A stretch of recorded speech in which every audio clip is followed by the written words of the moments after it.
1970s and dropped it somewhere in the 1960s. But I do believe that the experience that you have around policy and regulatory framework for a continuous 45 years will add a lot of value to the discussions that we have today. And we are excited that South Africa is part of the bio platform that you mentioned, but you also get to inherit a very efficient team. When Helena said we're having another seminar in February, I thought to myself, we just had another one. We just had one, an initial one, in which commitments were made that we would discuss issues of policy very soon. And I didn't know that very soon would be just a month later. I say a month later because in South Africa, December is really a dead month. Nothing much happens in the country in December. So thank you very much for your warm words and great welcome. And we are looking forward to working with you. I'm speaking on behalf of the Innovation Hub, but also the various actors that are represented in this call. So with that, thank you very, very much, Ambassador. Now, I would like to just give a bit of a background on how we ended up here. And Ambassador, you did a bit of what I meant to do already. So I'll be very brief. This webinar was birthed on the 10th of December, 2020. I had the privilege of moderating a session at Science Week. The Brazilian Embassy in South Africa were hosting a webinar called Ethanol, Benefits and Technological Possibilities. And there were a number of takeaways from that webinar. The one that was really clear on benefits was that there is really a consensus that large-scale deployment of biofuels is a fantastic and a great climate mitigation intervention. But what was also agreed upon at that webinar was the fact that not only is it a good climate mitigation intervention, it was a good technology in the broad sense for dealing with health related impacts. And I think there were statistics that were shared that I think the issue of particulate matters and air pollution I think is the sixth contributor or contributor to premature mortality. And that came through very clearly at that session. But on the technological side of things, there were technologies that were presented from the Brazilian side on the transition or the move within the ethanol industry in Brazil to explore fuel cells, which lends itself to the work that South African government is doing around hydrogen fuel cells and hydrogen as a technology, as a fuels resource for the future. But in addition to that, the South African colleagues presented their fantastic work on the bio platform that they were working on, and really looking at not just bioethanol or biodiesel, but looking at biochemical conversions and especially bespoke industrial technologies such as conversion of ethylene to bioplastics. So I'm sure that there's a lot that we can learn from Brazil, but there are great developments from the South African context that I'm sure we'll be happy to share. The third takeaway was, of course, the fact that all these possibilities and benefits are all good. They need to be underpinned by a very solid and very clear policy, but also supportive regulatory framework. And that's what led to this session that we are having today, Ambassador and colleagues. And we're really excited that we have a lineup of great speakers. And I'm glad that, as I said earlier, that the embassy's turnaround time in organizing this webinar. I keep saying seminar because we are used to the pre-COVID time, but I suppose it's a web seminar, therefore it's a webinar. That's why we are here today, everyone. We are here because there was a seed that was planted about 2 months ago for us to discuss issues of policy and regulatory frameworks, both from different countries, and explore how we can support each other in taking our industries to the next level. So the rest of this session is divided. Can I please ask, apologies that I'm deviating from the program. Can I please request that we keep ourselves mute again? There have been disruptions, so can we please ensure that we are mute and we are not that far from our laptops so that we can... Helena, I'm not sure whether we're able to mute everyone and unmute them when they need to speak. I can hear some background. So ladies and gentlemen, let me give you a format of what to expect this afternoon. There are 3 sessions. The first session will provide an overview of the biofuels regulatory framework from both countries. So we'll have a speaker from Brazil and another speaker from South Africa. The second session will focus on industry activities. For that, we have a lineup of 4 speakers. I'll introduce the speakers as they come online. And so we do have a lineup of 6 fantastic speakers. The last session, which I will make sure that we get to, is an interactive session, and we're hoping to get 30 minutes to go through that. But I would urge you to type your questions on the chat box, as I indicated, so that I can pose those questions to the speakers at the end of their presentations. However, we will have a dedicated session at the end of it all. So let's then go to the first session. And the first session, as I indicated, focuses on issues of policy and regulation. And it is my absolute pleasure to welcome our first speaker. And our first speaker is from Brazil. The first speaker is Mr. Malone Ares. Mr. Malone, please correct me if I mispronounced your name and surname. He's the Deputy Director of Biofuels from the Ministry of Mines and Energy in Brazil.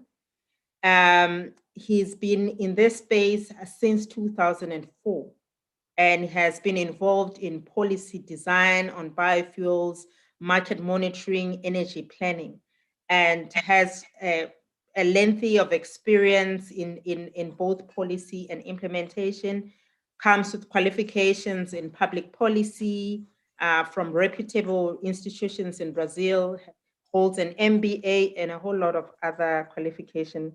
Mr. Malone has a very lengthy CV. Without any further ado, Mr. Malone, I'd like to hand over to you to give our first speech outlining your policy framework in Brazil. And as you present, we'll be taking notes as South Africans on what we can learn and perhaps implement in our country. Over to you, Mr. Malone. Thank you. Thank you, Dr. Milamou, for a lovely introduction. And I'm very happy to be here on behalf of the Brazilian government and the Ministry of Mines and Energy. Well, I work at the ministry since 2004, as she said. And I'm very happy to work on biofuels because I think that we are truly working on public policies in a subject that is really a Brazilian vocation. So, and since we believe that the biofuels are a kind of a vector for development, to induce development, so we believe that we are doing the right thing since the beginning. And well, I don't know how to share my computer or presentation. Who's going to put my presentation? I'm not sure. How can I do it? Helena, are we able to share, or should I look and share? because If something Helena is is on the different here call. at Zoom platform. Dr. Melamo, if you can share, it would work as well if you have it with you. Okay, let me give you can continue to make introductions, Marlon. I'll find it and share. Thank you very much. And well, I'm sorry for this interruption, but as I was telling you, it's very important to think that we had a large experience on biofuels and different types of policy. Marlon, I'll find. I'm sorry?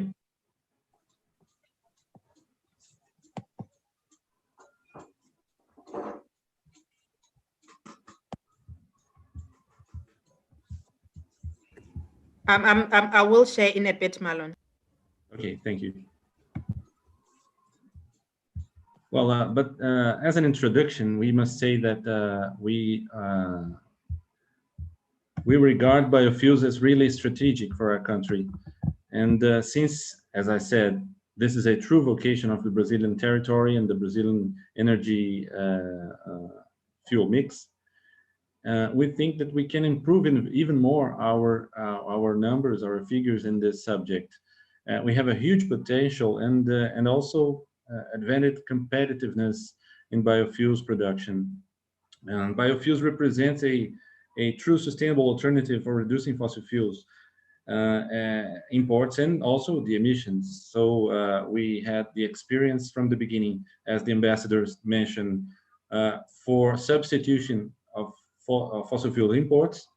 But now we gain a strong industry and a strong policy, and we now are able to think further on a policy that can really benefit from delivering an environmental service that is remunerated under the production and the usage of biofuels. I'm talking about Renova B, which is our national policy of biofuels. So since we have this possibility of using biofuels in a large scale, we believe that we can share this experience since the automotive industry abroad and in Brazil, we have a global platforms available, and we believe that we can truly share this experience because these global vehicle platforms enables us to share our experience and put the numbers and put straight ahead the benefits of using this, even in considering tailpipe emissions and also considering the environmental benefits of producing the biomass necessary for producing biofuels. So we have bioelectricity, we have the biofuels all together, turning possible this reality of having a clear energy mix in our country. Well, okay. I got the message that we are solving this problem of sharing the presentation. Something changed here on Zoom platform because we used this before and we had the possibility to share ourselves from our own computer the presentation, but now I can see here. Marlon, excuse me. I think that's solved. I think it's already solved. The presentation? Yes. I guess you can share from your computer now. Let me see. How can I do it? Can you see share screen?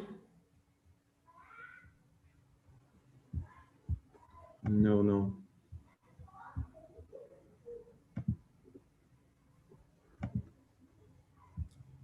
Share screen, yes, here it is. Thank you. Just a moment, please.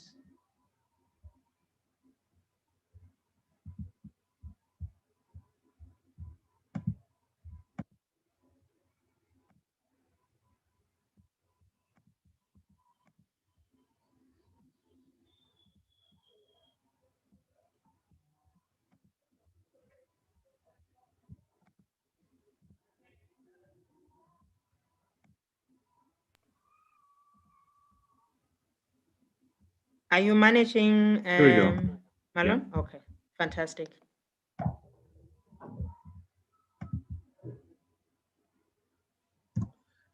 Oh, yes. Here we go. Is everybody seeing my presentation? Yes, Marlon. Okay, thank you. And sorry for this interruption and this. Well, as I was saying, Brazil is on its way to increase the consumption of renewables in transport sector. I'm talking about RenovaBio. This is our national framework, our national policy, and that considers a lot of things that are, in my opinion, very important for South African experience as well. So we, in the last years, we had a 23% of biofuels participation on our energy mix, and we are moving towards a 29 to 30% of biofuels share in 2030. We have two main biofuels in our country. We have biodiesel and we have also bioethanol. Regarding biodiesel, our program of biodiesel usage uses mixture mandates in its policy, its main policy. And since 2008, we are improving and moving forward each year. And today we have 12% of our diesel using 12% of biodiesel.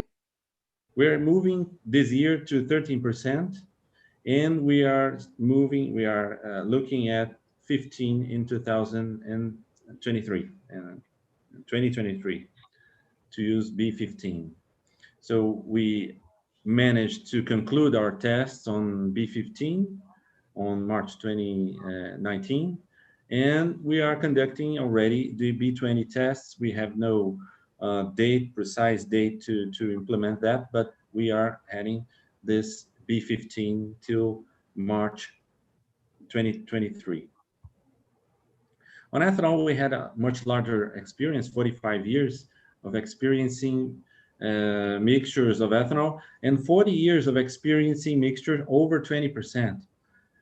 When ProAlco was launched in 1975, we managed to go up from 10% to 15%, up to 20%, and then we changed this a little bit because of production until 99, when we got this, how can I say, this band. We have a lower limit and an upper limit of fixation of the mandate of ethanol. So the gasoline in Brazil today, we use 27% of ethanol, anhydrous ethanol on our gasoline.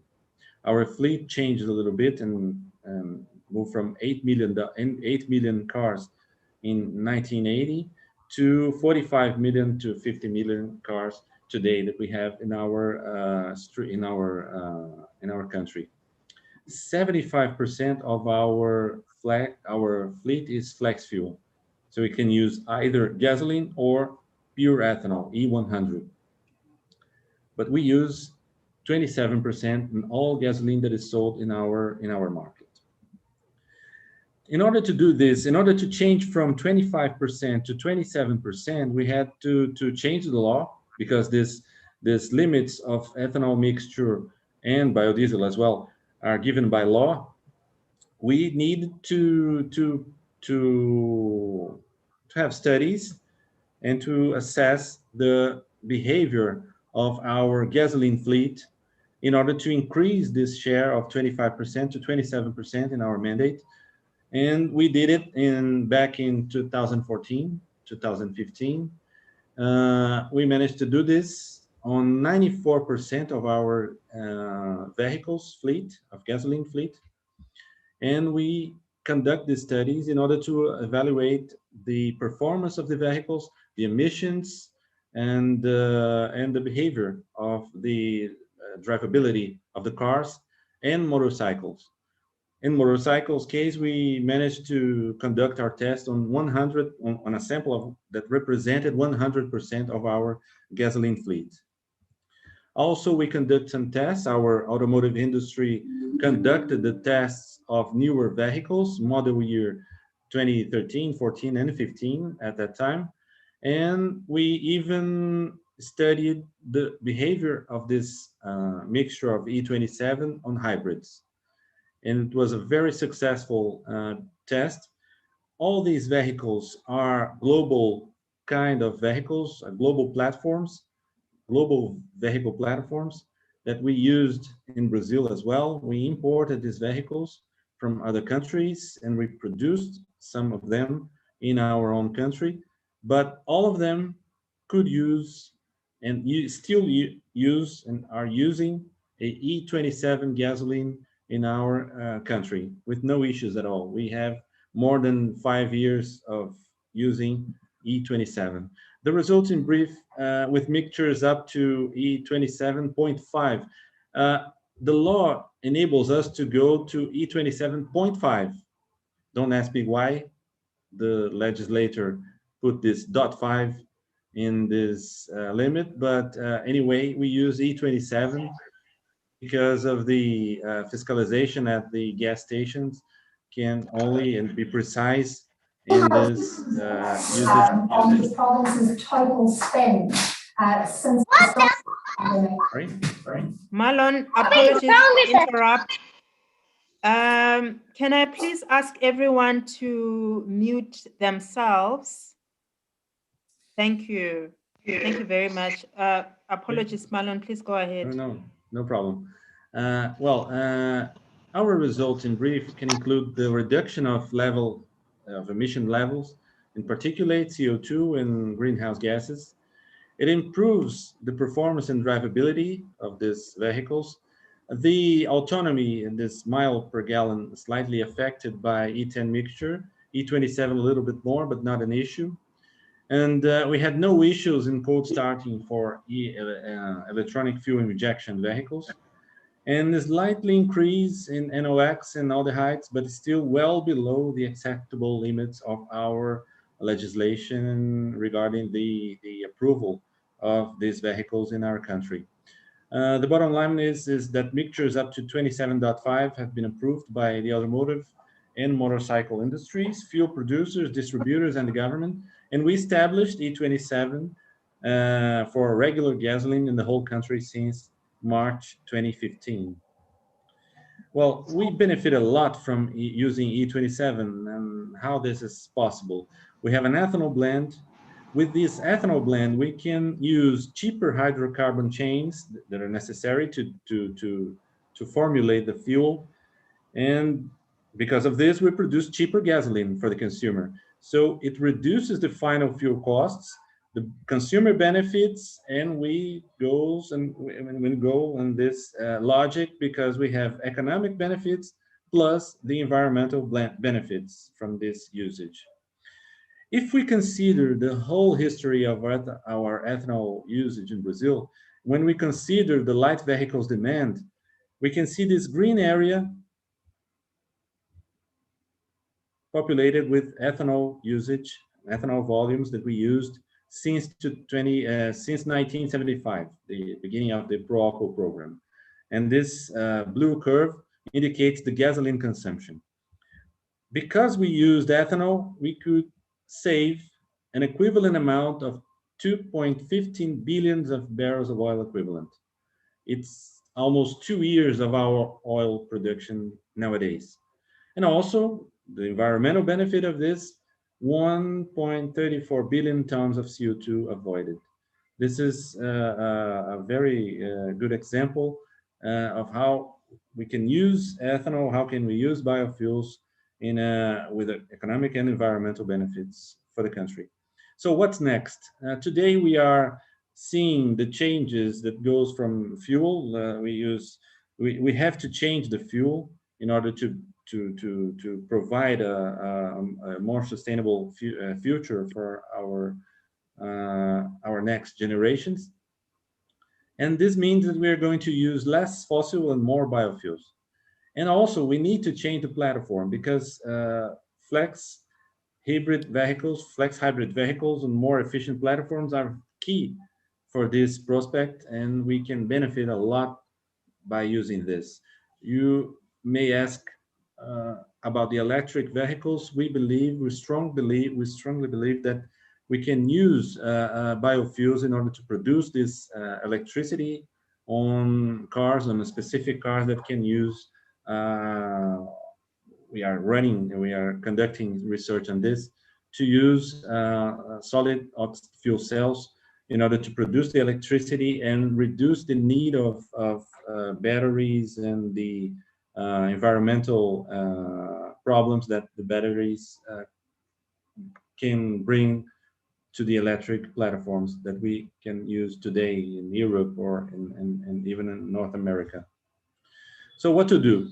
We need to, we had the opportunity, and we did it to provide a public policy that could really bring a solution for these issues that we mentioned. So what we need? We needed to access the emission from cradle to grave, because let's see, when we use any kind of energy source, we need to go back and see from cradle to grave the emission that we had in this by using this source. We need to provide induction to the best possible efficient standard, and we need to signal to market players in the automotive industry what is the energy mix for the medium to long term. So that's RenovaBio. It's a little bit complicated, a little bit polluted in this slide, but I think I can explain this in a few words. We had three main pillars in this program. We have in one pillar the definition by the government of a national target for emission reduction in the fuel market, and this, as a consequence, bring individual targets for the fuel distributors, the blenders that we have in our country. So we have a national target, and individual targets for these fuel distributors. We also have in the other pillar of our program the certification on a life cycle analysis basis of the biofuels production. The biofuels producers individually are assessed by this program and got efficiency notes, efficiency scores. The higher the energy and the lower the emissions of this fuel. And when they sell the fuel to the market, they are able to generate what we call CBio or CBio, which are the decarbonization credits in our RenovaBio program. So they sell in the market the certificates that, in summary, represents the price we pay for the environmental service that the biofuels production can bring. So the individual fuel distributors go to the market and buy CBIOs in order to fulfill their obligations as a obligatory party under the program of RenovaBio. If they don't do this, they face penalties and sanctions. But I'm very happy to say that 96% of our fuel distributors managed to fulfill its target for the past year, the year 2020. So RenovaBio for us is a market solution. It's not a subsidy. We don't have subsidies for our ethanol or biodiesel production. We have a tax differentiation, but it's not a subsidy.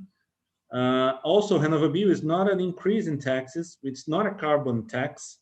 We thought that, and we strongly believe that a carbon tax is not able to increase the production of biofuels. And it's what we are calling the carbon capture machine of our country. It values the service of CO2 withdrawal from atmospheres made by the national production and usage of biofuels.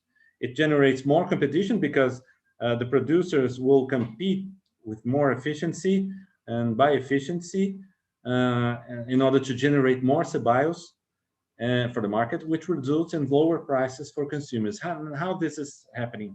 Because when they produce more efficiency, they have a lower price for the consumer. So in a broader view, this is our plan for the expansion of biofuels uses in Brazil.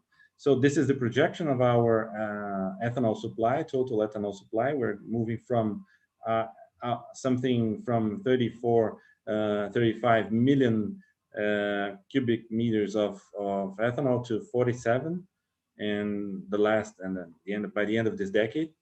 And also regarding biodiesel, from 7 million cubic meters to something beyond 11.4.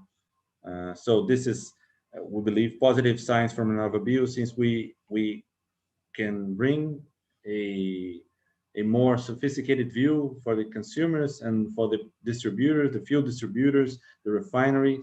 And also, I must say, since Brazil, you must really bear this in mind, we depend on fuel imports in Brazil. We import nearly 10% of our gasoline needs, and something in this same amount of 10% of our diesel demand are imports. So we have room, we have space to harmonize all our sources, all our energy sources, and the concept of RenovaBio keep this in mind in order to harmonize all the sources that we have in our country.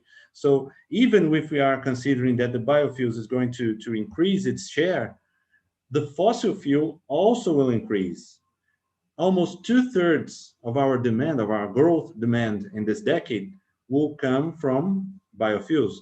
And a third of our demand increase will come from fossil production expansion in our country. So in order to harmonize, we need to harmonize the sources of energy in order to bring the national energy security that we need, and that will give our economy competitiveness in this scenario.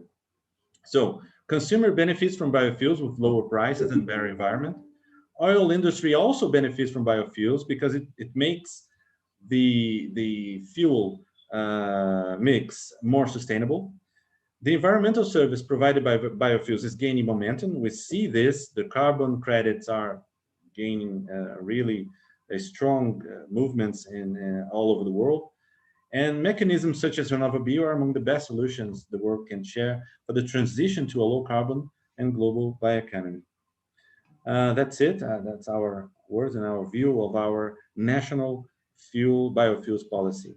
Thank you very much.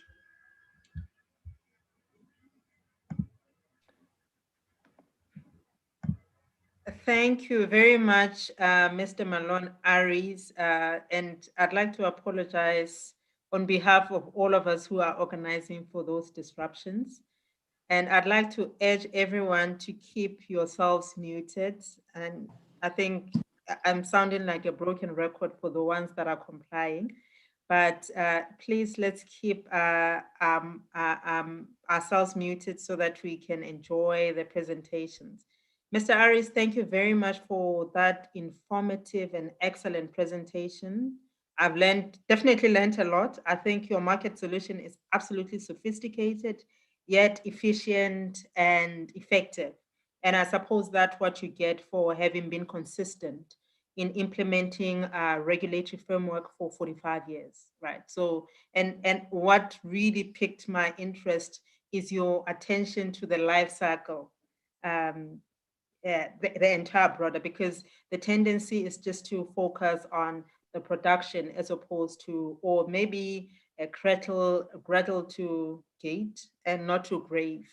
And so for that, I thank you very much. I would like to urge everyone, if you have any questions of any of the speakers, let's load them in that chat box, so that when we get there are opportunity to ask questions, we can do so. Now, thank you very much. We now head from Brazil. We now come into South Africa, and we really are privileged to have everyone. Thank you very much for listening to us from anywhere, from your cars, with your little ones, but please keep yourselves muted so that we can enjoy these presentations. So our next speaker is Ms. Vanya. Mahutas. She is the Deputy Director for Petroleum Regulation in the Department of Mineral Resources and Energy in South Africa. Mr. Mahutas has been in the position since 2015, but before that she worked under the Renewable Energy Independent Power Producer Program, REI4P as we call it, in South Africa, and has a legal background. Ms. Mahutas, we're looking forward to your presentation, and just to get a sense of, how far we have come as South Africans. I know the strategy was approved in 2007, but before that, as far back as 1998, and if you want to go back to 1920, as far back as 1920, we've been participants in the biofuel sector. But in terms of regulation, we really are looking into democratic South Africa. Please map the entire journey where we are and what the developments are and what each of us as active members of the ecosystem should be doing to exploit opportunities and support each other in getting this industry off to a good start. There are activities, but really a solid good start. So Ms. Mahutas, I'd like to hand over to you, and thank you very much for making the time. Thanks. Thank you. Let's keep our microphones muted, everyone. Thank you. Thanks. Can you hear me? Except you, Vanya, please go ahead. We like seeing your face, and we would want your microphone. Good afternoon, everyone, and good morning, I believe, in Brazil. I'm trying to share my screen. Please let me know as soon as you can see it.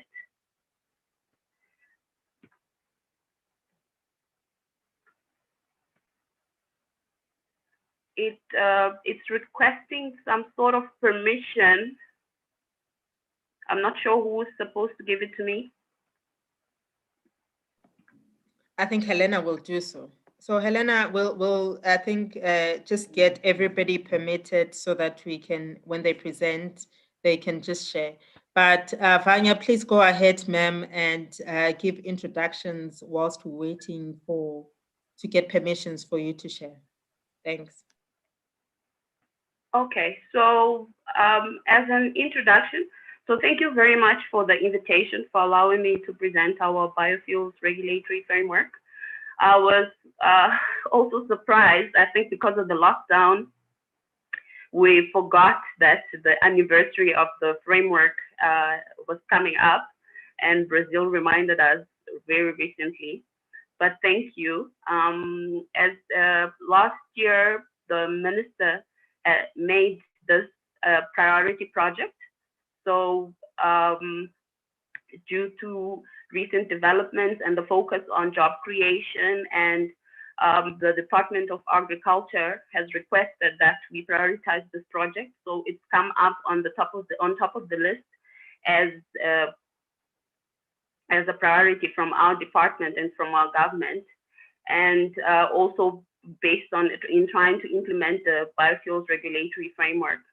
So as a background, my presentation will focus mostly on the background to the biofuels regulatory framework and program, the benefits which we feel that it will bring to the country, the blending regulations which have been introduced, as well as the framework that was published last year and approved by Cabinet in 2019.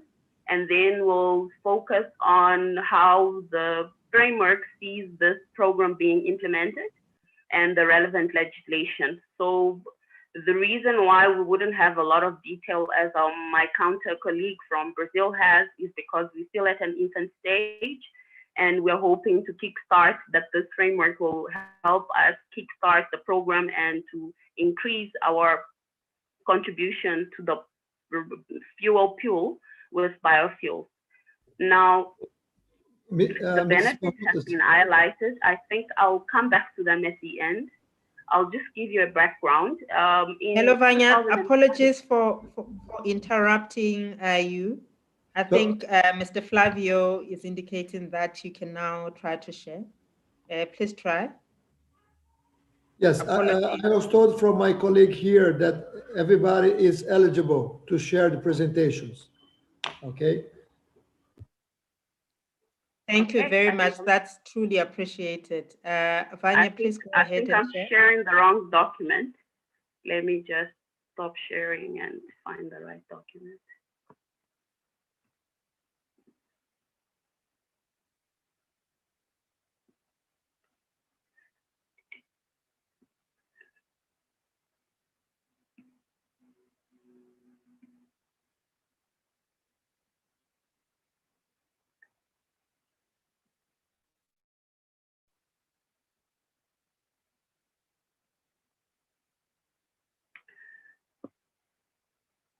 So is it visible yet? Vanya, are you winning? We're still waiting for the presentation to come through. Okay.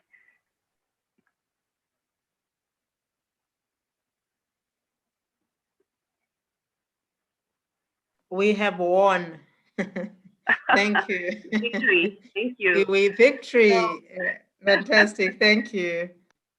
So as I was saying, in 2005, Cabinet directed our department to develop the industrial strategy, which was then published after following stakeholder consultation in 2007. And then we found it prudent to start with a pilot phase of 2% just to test the market. And then the project confirmed that commercially viable, commercial scale biofuels manufacturing would not be financially viable at prevailing feedstock and conventional fuel prices. I will, if there's any questions on how our prices are structured, I can talk to that. But then the way it is, it does not support the development of biofuels at a commercial scale size. So then the recommendation was that then the mandatory blending regulations would then be appropriate to achieve this outcome of a captive market for biofuels, because free market would not suffice.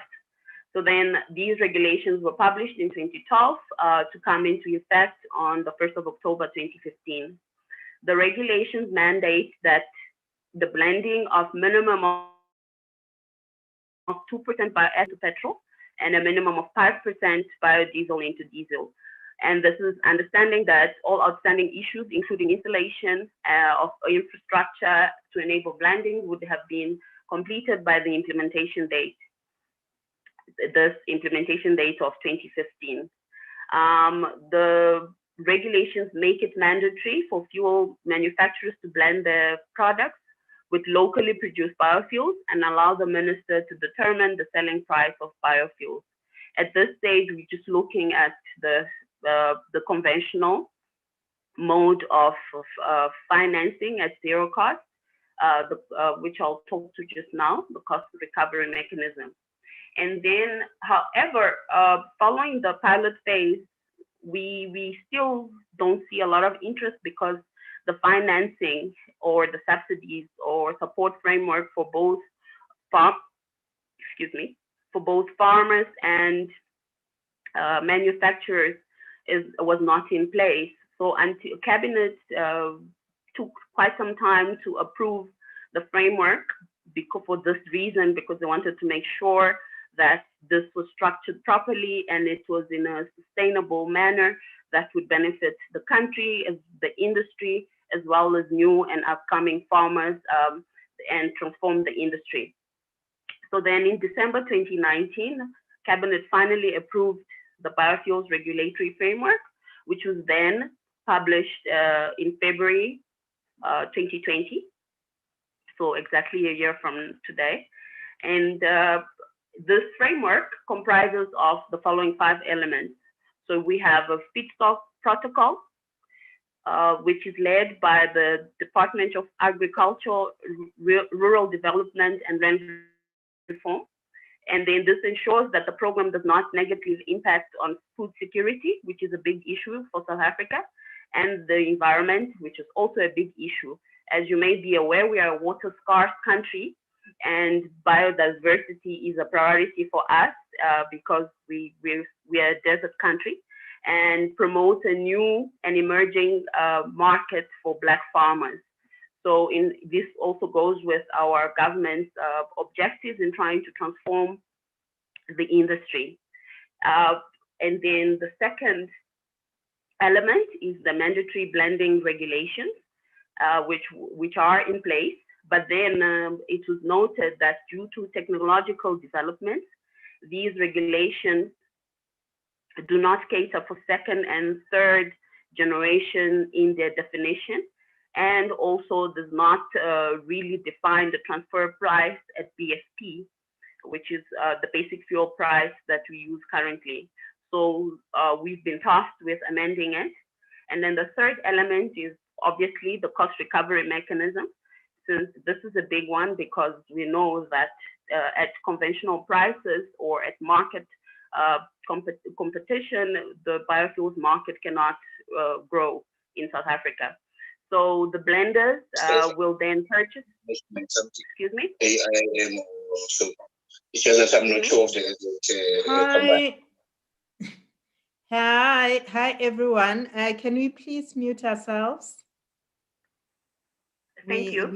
We have background. Sorry, Vanya. No problem. Please go ahead. I think they are now muted. Okay, thank you.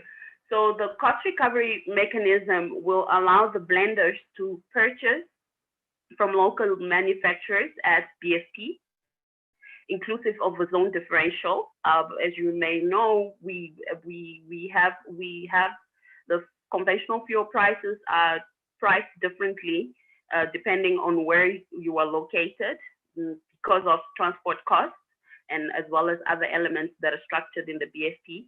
And this will remain cost neutral. And then blenders are expected to recover from the regulatory accounting system or any other mechanism that the DMRE for ourselves may deem appropriate at the time. Then the fourth element is then the biofuel subsidy mechanism, which is comprised of two main support groups that we need to provide support to.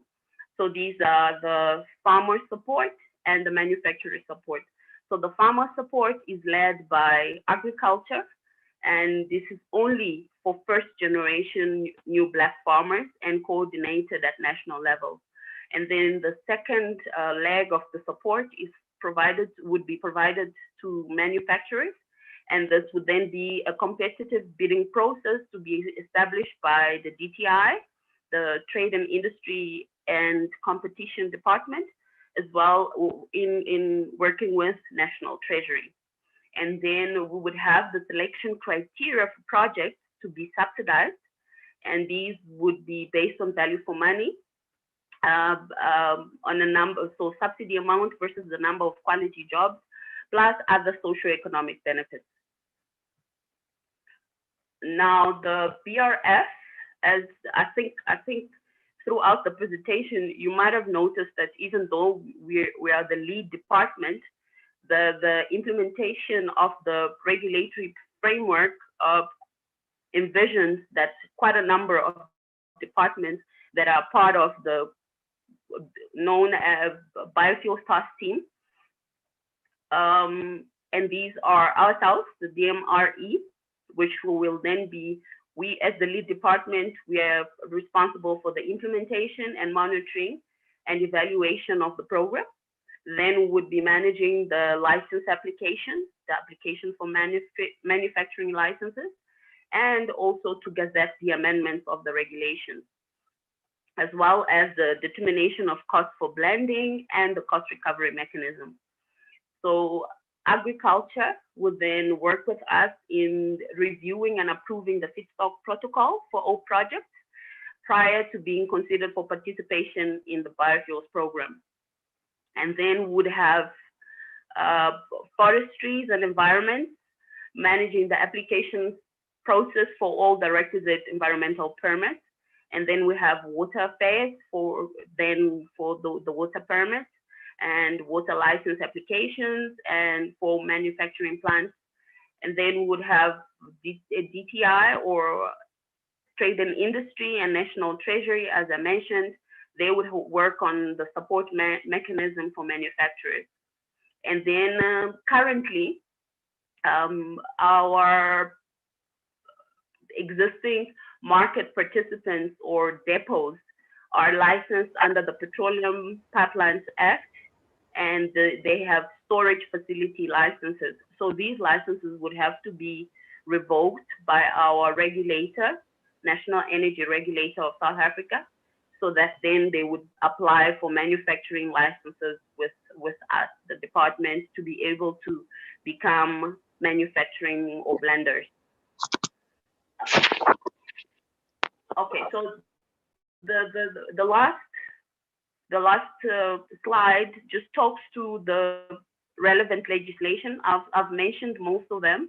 The ones that I haven't mentioned are the sort of overarching acts or linked to the implementation. So this would then be the Petroleum Products Act, the regulations for manufacturing of licenses, and the regulations on product specifications and standards, which then give us the specifications for biofuels and enables the blending with biofuels with conventional fuels, both petrol and diesel.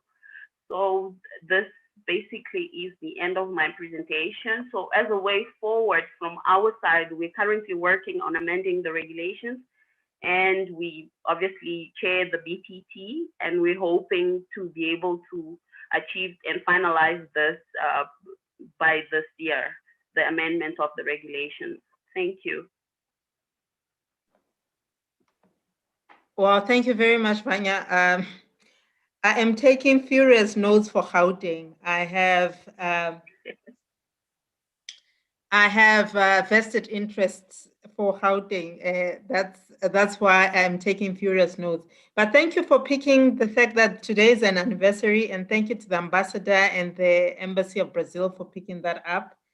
And I am genuinely delighted that the Minister of DMRE has identified initiative in this space as a priority. That gives us some level of confidence that we are eventually, finally, getting somewhere in this sector.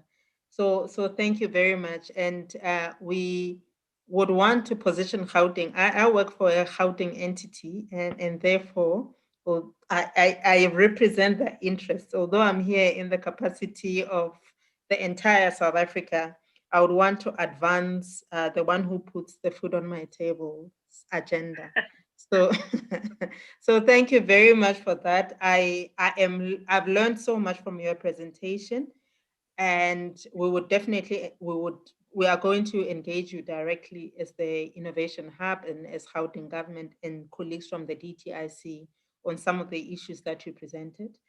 But I think it's the presentation that you provided together with the one that Mr. Aris provided gave us a good overview of a regulatory framework for both countries. And I'd like to take this opportunity again to all the participants to just keep yourselves muted and to commend you for posting questions. Our host speakers are ready. I will send you questions on the sidelines, but there is some fantastic questions that are coming through from the audience that we're excited about. And yeah, I think that completes the first session. I did indicate that we have 3 sessions. The first one focuses on regulations. Please take notes, and we appreciate the fact that you have taken some notes and you're already posting questions. You'll get an opportunity to post them in person at a later stage. But this gives us an opportunity to move on to the second session of this webinar.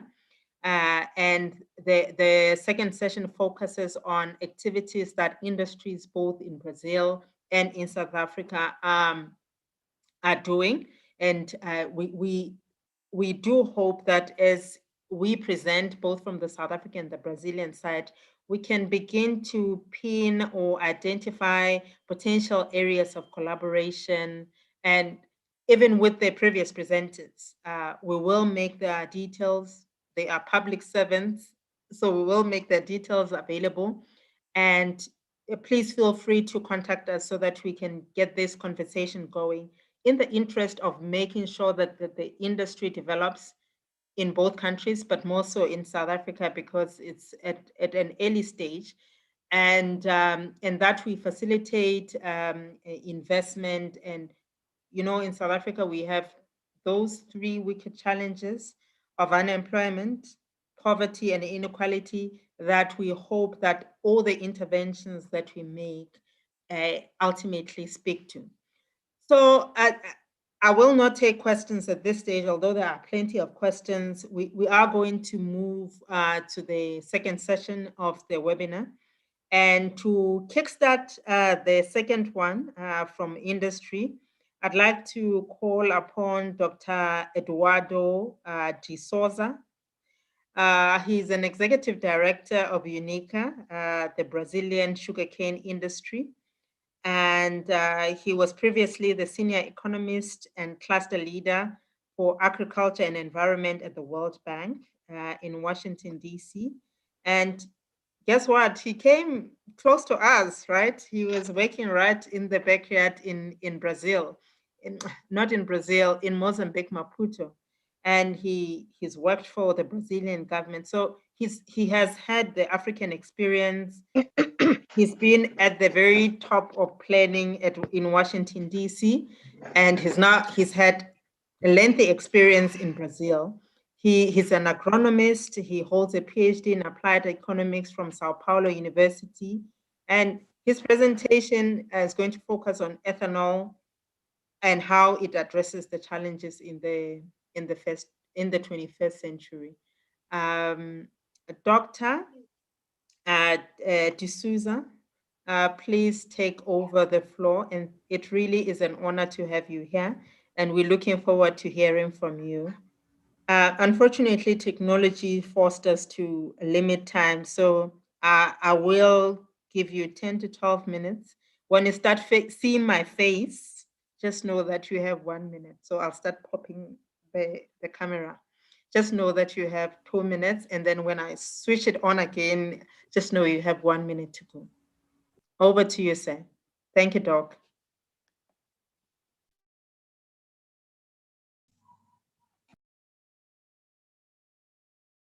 Doc, you are muted. Please, I hope you have the rights, and please unmute yourself. I'm sorry. Dr. Melamu, thank you very much for your kind introduction. And I'd like to say good morning, good afternoon for everybody, to the Brazilian and African authorities who is participating in this very important webinar, and all the audience that is currently also actively participating. So yes, Dr. Melamu, I have had the opportunity to work in Southern Africa. So I feel very enthusiastic and feel very comfortable to discuss this potential collaboration partnership that our two countries may have in this very important and fundamental sector that, as suggested in the title, can address very important challenge that we are facing in this 21st century. So let me start by sharing my presentation here. Let me also, can you see the PowerPoint presentation? Yes, Doc, I can see it. Thank you. Okay, thank you. So first of all, let me just mention that the idea here is that I will present the potential benefits that ethanol can bring to the society as a whole, to the economy as a whole. And my colleague that will come right after me, Mr. Flavio Castellari from APLA, will go down and take a better look on the benefits that can be brought to the industry, to the sector, to the rural development of Africa. So let me just start with some key numbers of our sector here in Brazil. We nowadays have 376 mills, 70,000 sugarcane growers. We are crushing around 640 million tons of sugarcane. Responding to a question that was made at the webinar chat, yes, the majority of the ethanol produced in Brazil comes from sugarcane. A small part of it is coming from corn. This is a new development here in Brazil, but more than 90% comes from sugarcane. We employ around 700,000 people, direct jobs. We generate a 40 billion value chain revenue and around $10 billion in foreign revenue, basically exports of sugar and ethanol. We produce around 36 billion liters of ethanol. We are the second largest producer. Nowadays, the first. Last year, second largest producer right after the US. 23 million megawatts of bioelectricity, electricity coming from the sugarcane bagasse. That's something that would be something equivalent to generate energy supply for 12 million households in 1 year, and around 30 million tons of sugar. We are the largest producer and the largest exporter in the world. Currently, the energy generated by sugarcane represents around almost 20% of the Brazilian energy matrix. And this is from not only fuel, but also from electricity. What I'd like to address here today is bring ethanol as a very important solution for three very important challenges that we are facing and we're going to face more and more in this century. The first one is air pollution. Let me bring you an example of our largest city, Brazilian largest city, São Paulo, who is currently the fourth largest city in the population in the world. In the last 20 years, the car fleet almost doubled in the city. And in the meantime, what happened there, we have had almost a reduction of 50% of particulate matters in the city. We are nowadays, although despite of the huge traffic jam that we have in the city, and the ones who have had the opportunity to come to São Paulo know what I'm talking about. São Paulo is currently in the ranking of the most polluted cities in the world. São Paulo occupies the position of 1,210. So this is basically because of the large use of ethanol. We consume more than 50% of total consumption of fuels in our light vehicle of ethanol. And very interesting, something that came with the COVID pandemic from last year. There are some very interesting studies from Harvard University and from New York University in the US expressing that with the use of ethanol, with the reduction of particulate matters in large cities, we can reduce the lethality of COVID in almost 10%. If you reduce every 1% of particulate matter in the air, 1 microgram of particulate per meter cubic, it can reduce in almost 10% the lethality of COVID-19. Second major challenge that we are facing, CO2 emissions. This is for sure one of the most important challenges in our agenda, in the world agenda in this century, the global climate change. And ethanol is responsible to reduce, the ethanol from sugarcane is responsible to reduce around 90% of GHG, greenhouse gas emissions, compared to gasoline. For instance, in Brazil, if you look at what happened since 2003, when we started the flex fuel vehicles, we've been able to reduce 515 million tons of CO2 since then. And what does it mean? Just for us to have a better idea, we are talking about the weight of 100 million elephants of equivalent reduction in terms of CO2 in the air. And this is not going to be better over the next years. Currently, the transport sector is responsible for 1/4 of GHG emissions in the world, and it's going to increase. And it's going to the number of cars in the world will double in the next 20 years, and we are positive that electric cars will not be the solution. It's going to be maybe part of the solution, but it's not going to be the solution in high populated countries and in countries that will not have the capacity to subsidize electric cars, as we are seeing nowadays in Europe, with around 10,000 euros per car of subsidy for electric cars. We're not going to be able to transform all our infrastructure distribution to have electric cars running all over the country. Just for you to have an idea, in Brazil, for us to have this electricity distribution system for cars in the whole country, we would be talking about $250 billion for this.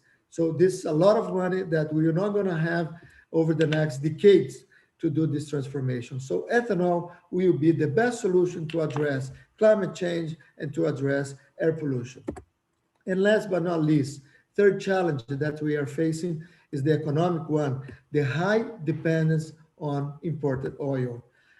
Nowadays, South Africa has more than 80% of dependence of imported oil to fulfill its needs in terms of their transport metrics. In Brazil, basically due to the use of ethanol, nowadays we have a dependence of less than 15%. But important to understand, our level of dependence 40 years ago, before the ethanol program was in place, we had something similar to what South Africa has now. We had almost 80% of dependence on oil at that time. Nowadays, as Mr. Marlon from the Brazilian government has mentioned, we've been able to substitute almost 50% of our needs, replacing fossil fuel for renewable, replacing gasoline for ethanol. So we have clear scientific studies that ethanol is a feasible and clean option for reducing emission in terms of pollution levels, in terms of climate change, in terms of creating economic and social impacts. And Flavio will go through into details about the impacts that ethanol can bring to the industry and to the rural economy. And last but not least, in terms of creating research and development based on ethanol, new ethanol technologies. I understand I have 2 more minutes, Dr. Melamu? Yes, okay. Thank you. So ethanol is a low-hanging fruit. And why is that? It's tested and already proven efficient fuel. It's an easy adoption. You don't have to change all the infrastructure that you have already in place to distribute liquid fuels. It brings immediate positive social, economic, and environmental impacts. And it needs low investments, especially in countries that already produce sugar as ours. You just have to invest in attached distilleries and creating the possibility to also produce ethanol, and also creating economic flexibility to the business that Flavio will explain a little bit further. So to conclude, I'd like to bring some important lessons that we have had from the Brazilian program. First, we need long-term rules. This is fundamental, and I'm very glad to see the presentation from Dr. Vania Mahotas, bringing us the new program that is being under development nowadays in Africa, in South Africa. It's very important to have long-term rules. Second, it's important to have tax policies that clearly recognize the positive externalities. So allowing the renewables to have a more incentives through tax policies. Third, you have to have mandatory blends. It doesn't work if you just have authoritative blends. You have to have mandatory so that the entities understand the level of investments they have to make to fulfill this commitment. You have to make sure, and Mr. Mahotas was clear on that, sustainable, and also Dr. Melamo has also mentioned, you have to have sustainability policies in place. Agrozoning is an interesting way to go. As a nascent industry, it's also interesting to have some ethanol policy pricing mechanisms so that when entrepreneurs want to invest on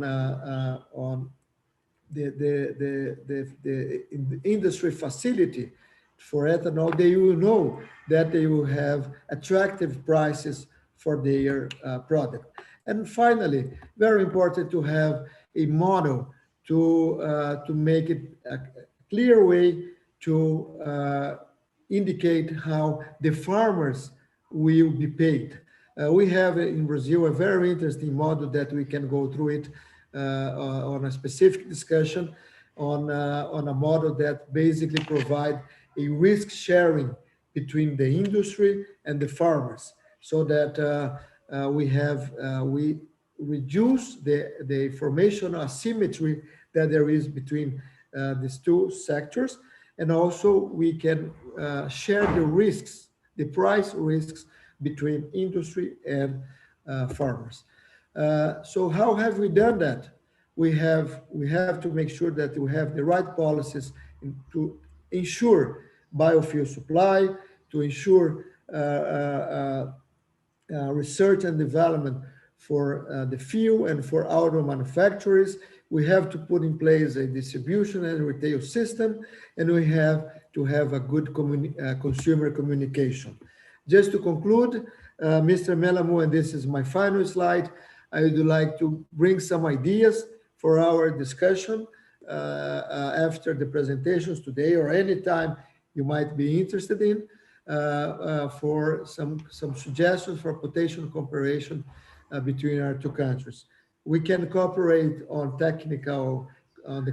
technical level, on the agriculture and industry sectors.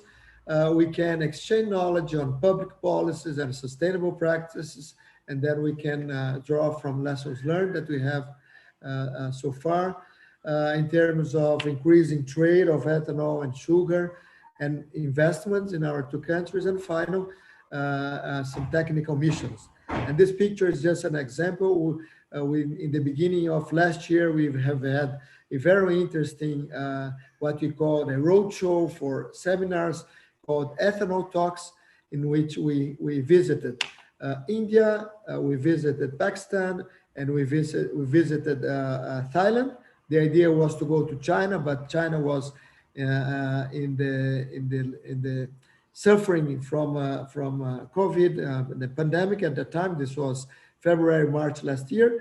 But we are very keen to do the same in African countries, specifically South Africa, whenever the pandemic allows us.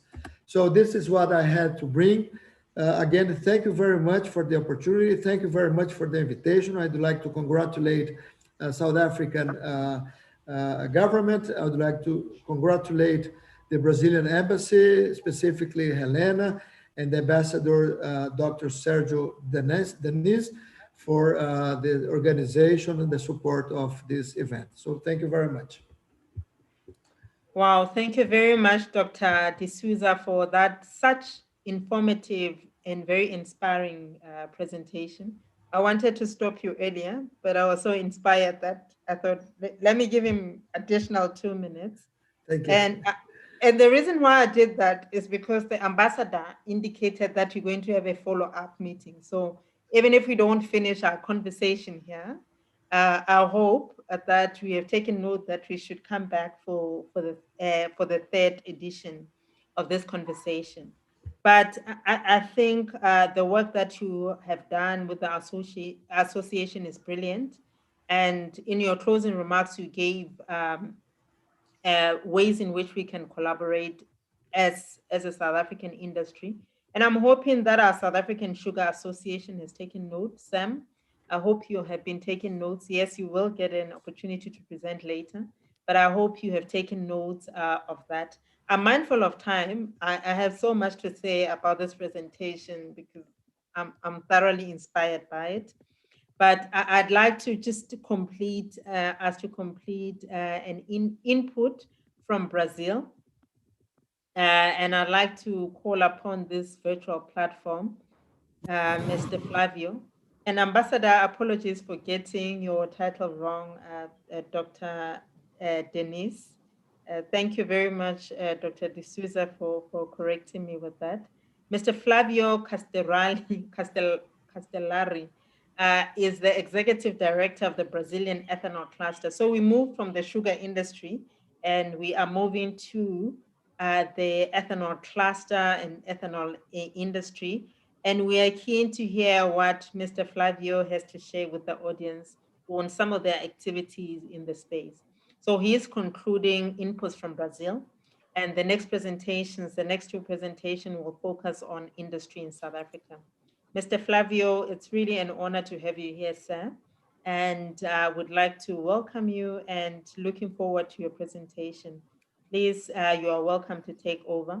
And I hope you're able to share the presentation. If not, let us know and we'll make sure that you are given the rights to do so. But Dr. D'Souza indicated that we should be able to share all the presentation. Thank you very much.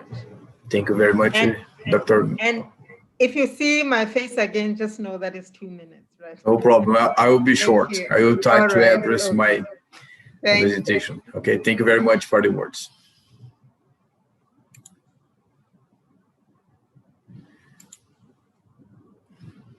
Como é que eu faço aqui para pôr tudo? Okay, thank you very much for the invitation. It's an honor to be here and try to share a little bit what we did in Brazil in the past 50 years.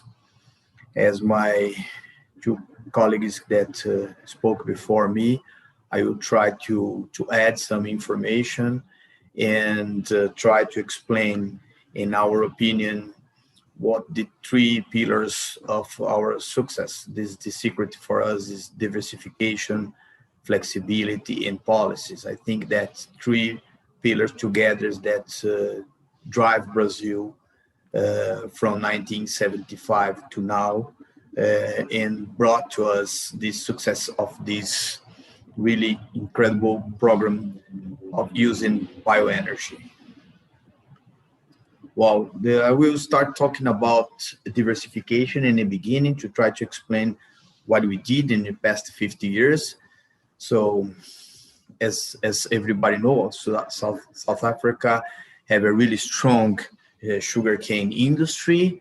As Brazil in the beginning, the sugar industry in Brazil just used the sugarcane to produce sugar. So we can see in this chart, if you look up in here, we have the juice. And in the beginning, we just produced sugar. After 1975, we started our first ethanol program. We have another product from the juice. Since then, if you look at this chart, you can look at that. A lot of things that we are using the sugarcane to produce. So you can see that the sugarcane is this incredible plant, very efficient, and give you much more than just sugar. And for you have ideas, so you can use that products. So it is a is a market application for this in our diversification. So our industry can supply just not food, but food, energy, fertilizers, bioplastic, besides reducing the emissions. So if you can look all these application that you can use the sugarcane, it's incredible. That's what the idea is to share to you, to everybody, this kind of diversification in our market. The diversification, it's really, you can see in our full metrics in Brazil.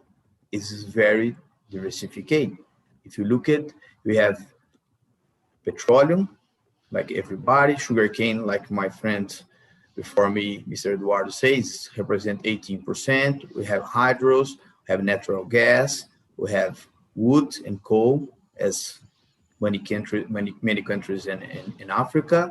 We have mineral coal, we have another renewable. So you can see our matrix is you have a lot of diversification in our matrix. So it's very important for us, the diversification in the industry and in our fuel matrix. The second that I want to talk about is flexibility. That's very important to a sustainability for our sugar industry in Brazil. If you look from 2001 to 2021, you can see the flexibility in our industry because our sugar mills are flexible. You can produce sugar, you can produce ethanol, and you decide, look in the market, what product it's better to produce in each season. So you can see, like in 2008, 2009, our matrix was more ethanol than sugar.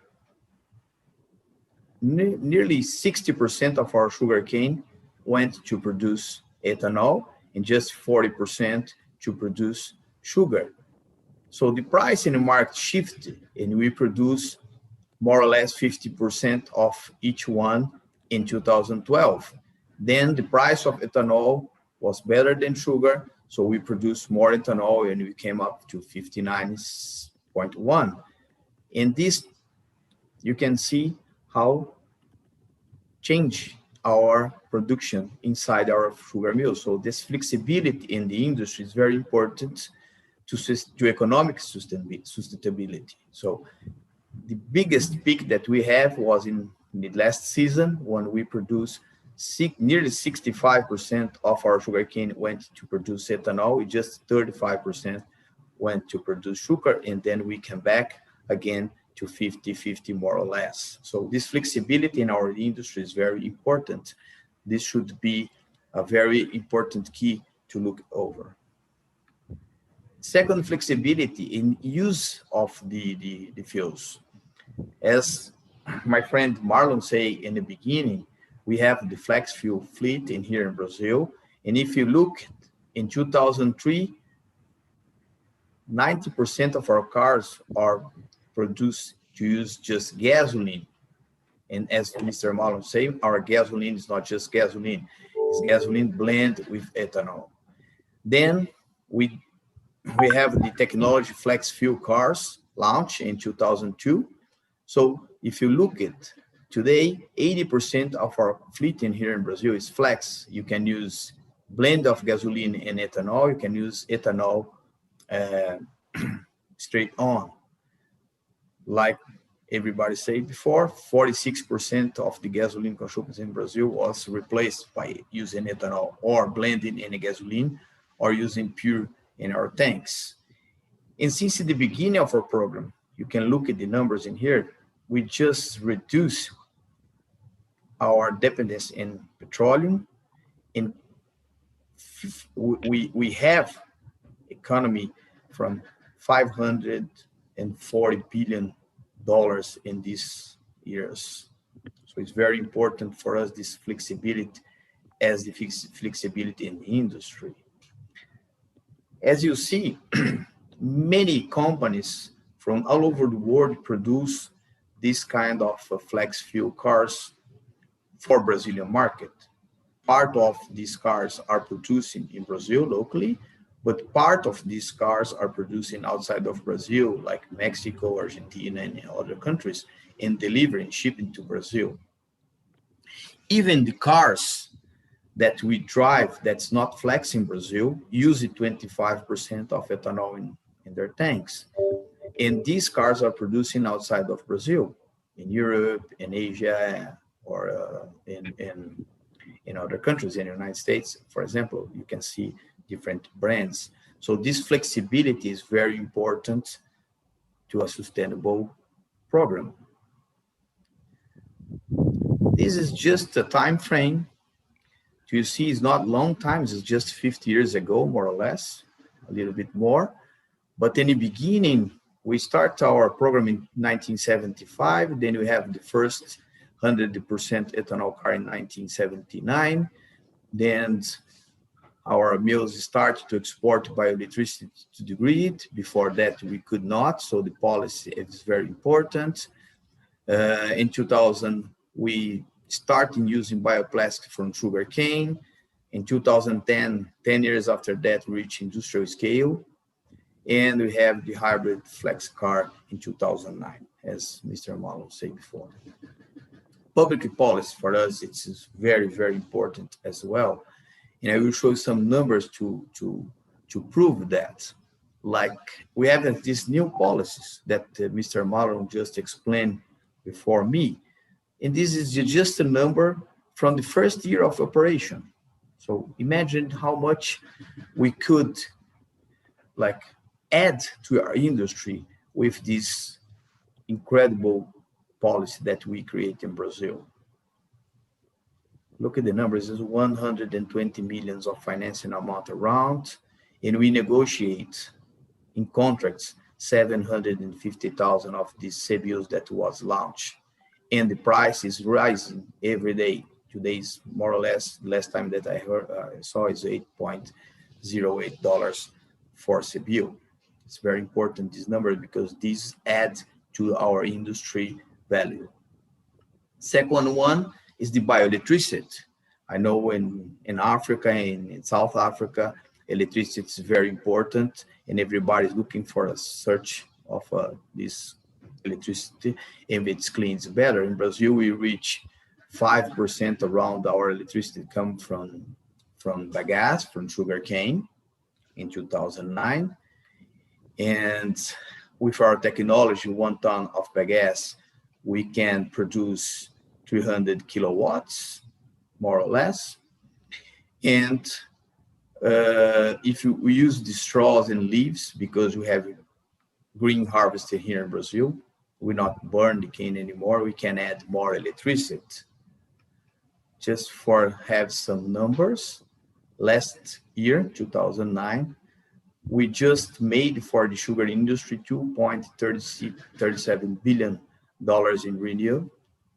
If you look at that, we produced 22,500 of gigawatt to the grid in 2009. So it's for us, it's very important. We use these 3 pillars, you know, policy, diversification, and flexibility. We learned a lot from 1975. We passed through a lot learning in this curve.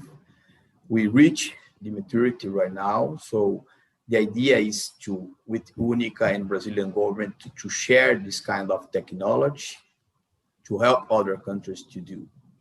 APLA started to visit Africa in 2009. Our first country was Mozambique. And since then, we did a lot of visits, and we see a lot of opportunities in Africa continent to have the Brazilian model implanted.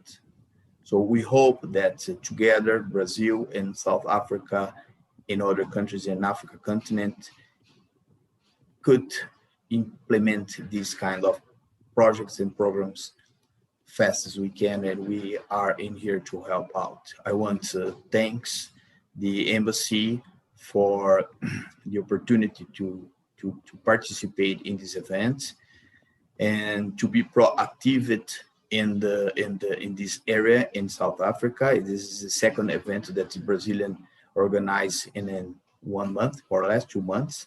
And many thanks to everybody that take the time to listen to us and share with us some information. Thank you very much to everybody, and I hope that we could implement these kind of programs in South Africa soon as we can. Thank you very much. Sure. Thank you very much, Mr. Castellari. If I'm as inspired as I am right now, I can imagine where Sam is. Sam is the next speaker, by the way, who is going to make inputs from the South African Sugarcane Association. But really, what I truly appreciated by your presentation, apart from the fact that you stuck to time, which I must commend you for, you were within your 10 minutes, which I appreciate very much, is that you have managed to build an industry that is truly flexible. I mean, there's a graph that you showed that in some years you were able to produce more sugar than ethanol, and in some ramp it up. And really, that's what we hope for South Africa.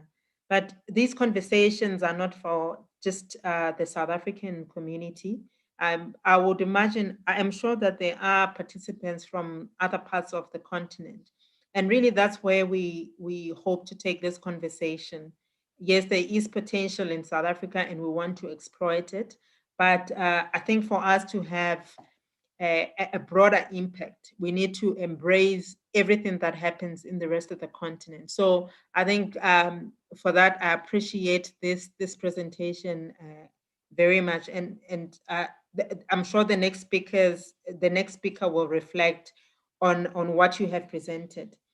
So Sam, who happens to be the only lady in this panel discussion. I don't know how it happened.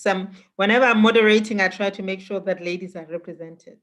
But you are here. We are underrepresented, but I'm sure you are going to make a meaningful input in the conversation. Sam Mapumlo is a sustainability officer at this. Colleagues, may we mute ourselves, please? I can hear some background.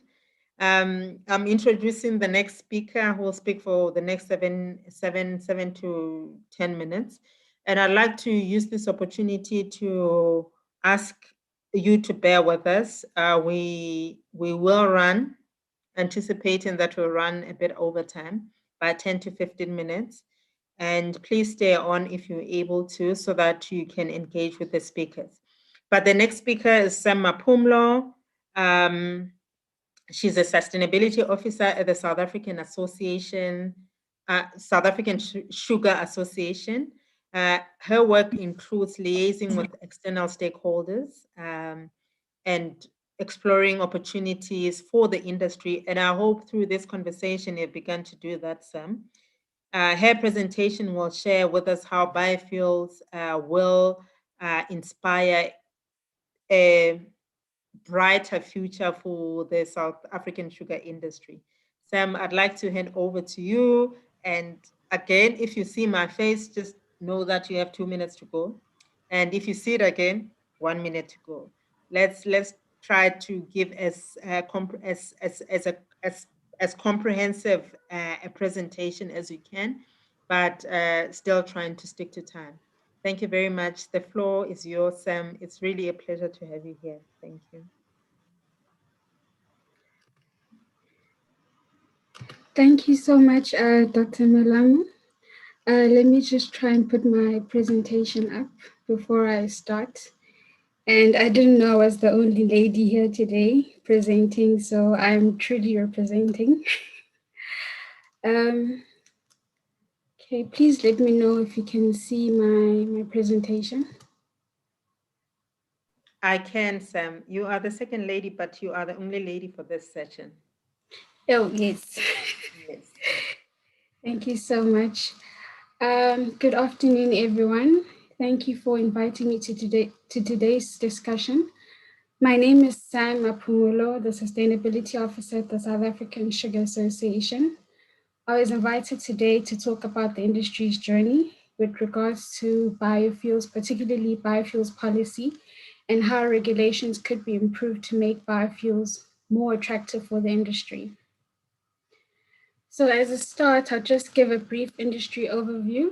So SASA is a statutory body set up by the Sugar Act of 1978 to represent the country's sugar industry.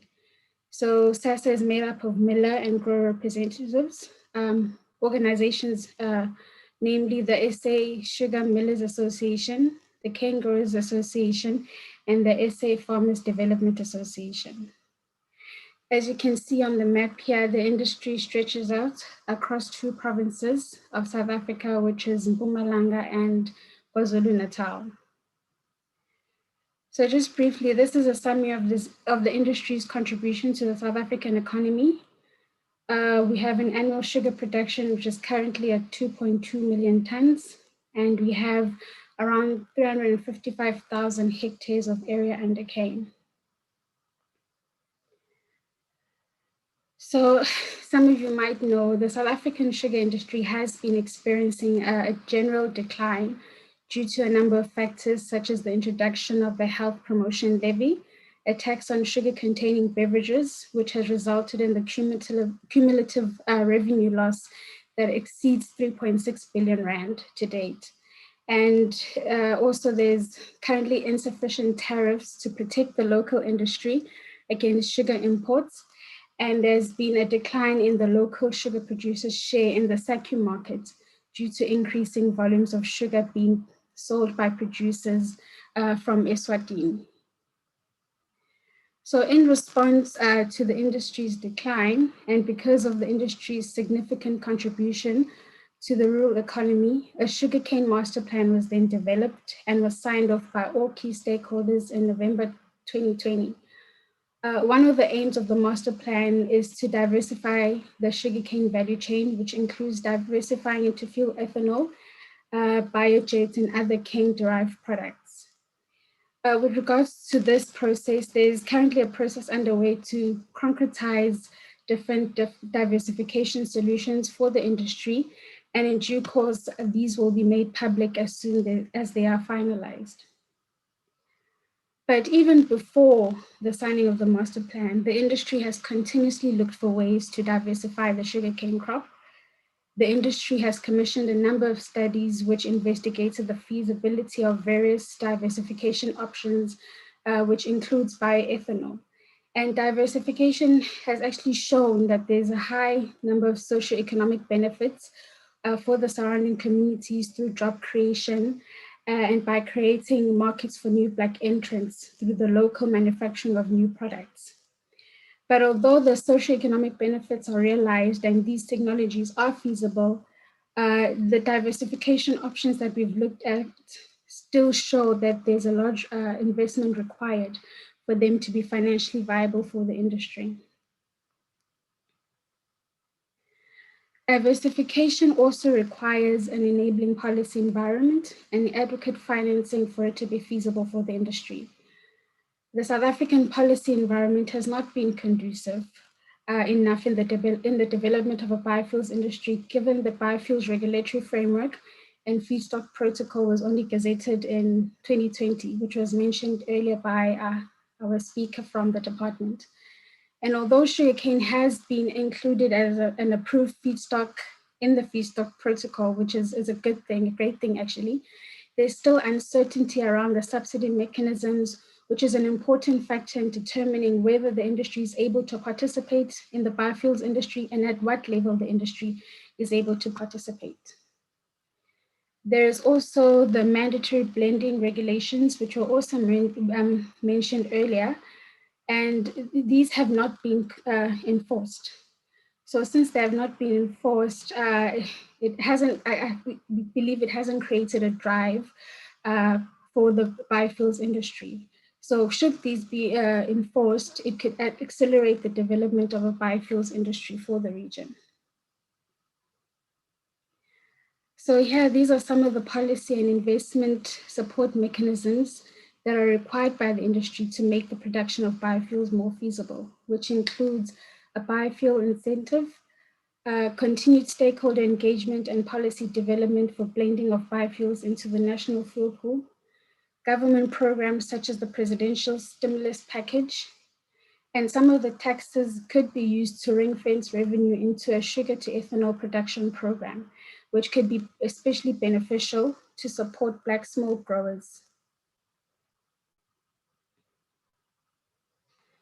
In conclusion, the industry has held a continuous engagement with policymakers to communicate the policy and investment support mechanisms required by the industry so that it can diversify its 800,000 tons of excess sugar, which is currently being exported at a loss.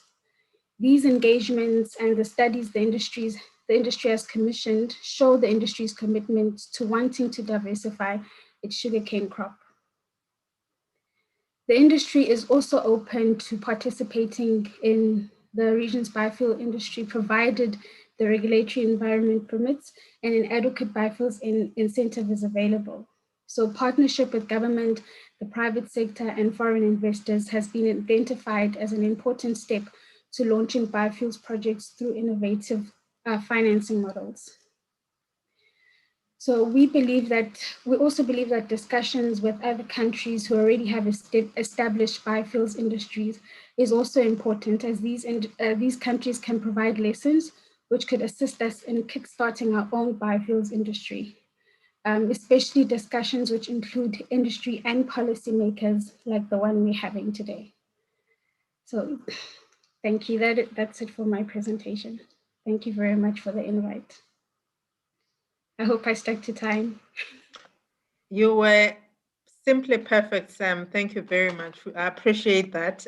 We are running out of time, but just to let the participants know, those that are able to stick with us, we have been given a grace period of 20 minutes after our cutoff time of 5 p.m. So we will be able to continue until 5:20 p.m. South African time. I don't know what that time is. It's 12:20 in Brazil, just after midday in Brazil. And maybe let me just make an announcement to everyone that anyone who wants any of the presentations that have been provided by our esteemed speakers can drop Helena an email and she'll be able to send them through to all of you. But Sam, thank you very much for that inspiring presentation. You have grand plans, and I'm seeing synergies with you and the association in Brazil, Mr. Flavio. If you're not having a conversation already, I think this is a great opportunity for you to engage. But I'm mindful of time. I have made lots of notes, and I'm willing to have conversations with you outside this platform. But we still have a last speaker, from the South African side, somebody who has been engaged with more sizable industry players, utility type of scale, and that's Mr. Kaba. Mr. Kaba, you are not least, but you are last, but you're not least. And it's really a pleasure to have you here. Maybe just before you come onto the podium, this virtual podium, I'd like to just welcome and give an overview of the work that you have done in the space. Mr. Kaba is an energy professional. He has experience ranging from process design, and I found out that we are from the same alma mater, University of Cape Town Chemical Engineering Department. He has experience with both, with process design, both onshore and offshore. He modeled the first business case for Petro SA as far back as 2010, and he has been involved with the development of the regulatory framework, the Biofuels Regulatory Framework from 2015. He's currently at the CEF, which is an agency of the Department of Mining and Mineral Resources and Energy, Mining It's a new department. That's why my tongue is twisting. It's probably a rebirth, but I was used to DOE for the longest time. That's why. Mr. Xaba, the floor is yours, sir. Again, as I indicated to other speakers, if you start seeing my face, just know that you have 2 minutes to go. And thereafter, we'll give the audience an opportunity to engage with all our esteemed speakers, ask questions, engage, and perhaps identify potential areas where you can work together with either participants and the speakers. Mr. Xaba, the floor is yours, sir. Thank you. Thank you, Dr. Mlam, for the good introduction. My presentation, colleagues, I hope is going to be very, very short. Should take less than the allocated time. Let me try and project it on the screen. Are you all able to see? I can see, sir. I'm sure everybody is able to see. And I see it's just 5 slides, which is really encouraging. Thank you. It's actually 2 slides, just broken down. Okay, thank you. Thanks. Yeah, I think maybe just before I start, the comments that were made by Sam earlier on an enabling environment by the government. It's the comments that we come across on a daily basis, because most of the project developers do approach SEF as a potential partner in their projects. So also in terms of the projects that I'll be presenting here, most of them, in fact, all of them, would have, all the developers would have spoken to them, either through them presenting the project to serve as a potential partner or through our engagements when we're still before the approval of the Biofuels regulatory framework. So there are a lot of engagements back and forth. I saw there were other participants in this forum that I know in industry who have got a keen interest. I know Alpha, Stevens, but we last engaged some time back, a few years back, but it's good to see them. Yeah, thanks for that, colleague. So I'm just going to talking about the status of the projects. Only those that I know of, and those I have more insight of in the country. Basically, let me do this.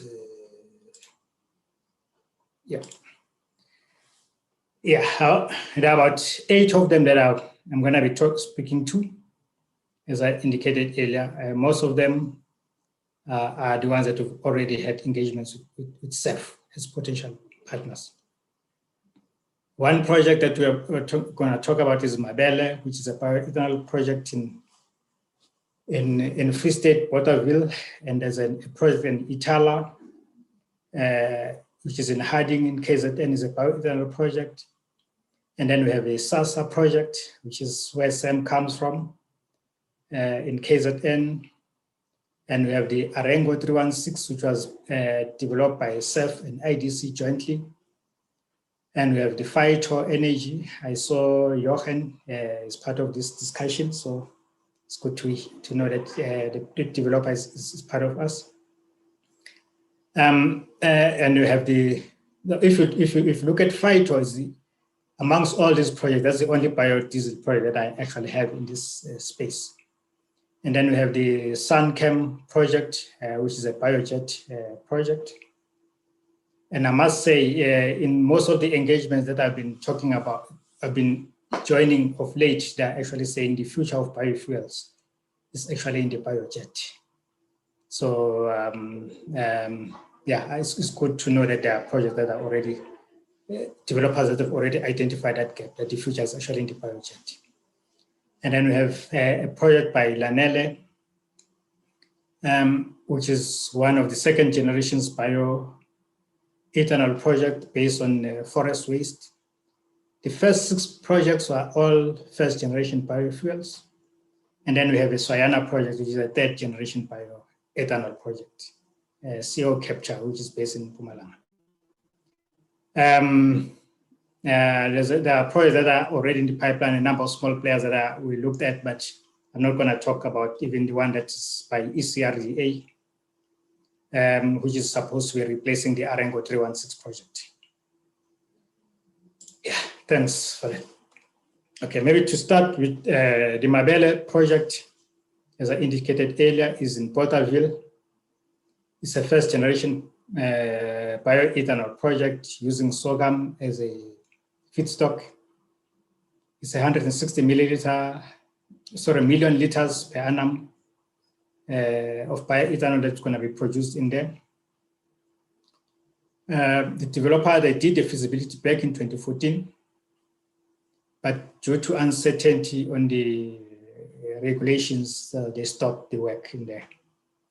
They had a number of potential partners or sponsors, Standard Bank, IDC, and other DFIs were interested in funding them, but that has since disappeared. It's developed by an international developer. About 2 or 3 years back, they actually approached us to say the international developers, they wanted to offload 65% of the project. I think for us at the time, because of we felt we were conflicted because we're helping the department in terms of developing regulations, and therefore we can't be seen to be participating in the project as well. So hence we declined the offer at the time, and they've since came back late last year after the publication of the regulations, the regulatory framework, to say all the international investors are now offloading the project, which is 90%. Which I believe is actually 100% because a 10% shareholder, it's and one entity of the state, which I think at the moment is not in good shape. So if anybody needs to get into that project, I think it should be 100% takeover of the project. But that project is currently, I think it doesn't, and until it gets local investors, it's not going to move forward. And then we have another project which is in KZN at Harding, Itala, which is using sweet sorghum. It's also a first generation bioethanol project. It's also 100 million liters. It's got 2 phases in there. So the second phase is 100 million liters. The first phase is 40 million liters. Currently, where it is, they're still at the technology development. So West University is involved in the CSIR, is involved in the African Development Bank, funding all the technology development. So I think that project is still at a very infancy stage from where I am. So it needs a lot of regulatory approvals for it to move forward, and all the studies that need to follow the feasibility, pre-feasibility, feasibility, and the bankable feasibility before it actually goes into financial close, and then we go into project implementation. And then we have the Arengo 316, which I've highlighted red in there. That's because the project in my books, or in the books of the colleagues that I'm involved in at IDC, it's actually canned. It's not going forward. The project was developed jointly by self and IDC, and the ECRDA was going to be developing the farmers that were going to supply the feedstock. The project was going to be based at Craddock. But due to uncertainty also, I think first self pulled out in 2015 because of the conflict of interests. As I stated earlier, we're helping the department developing the regulations, and therefore we felt participating in projects will be seen as a conflict of interest by the industry. So we decided to pull out. But my colleagues at IDC remained, and when I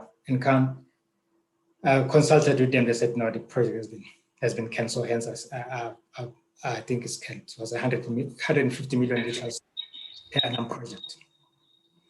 And then we have the project by our colleagues at SASA, the Sugarcane Sugar Association, which is also a first generation bioethanol project.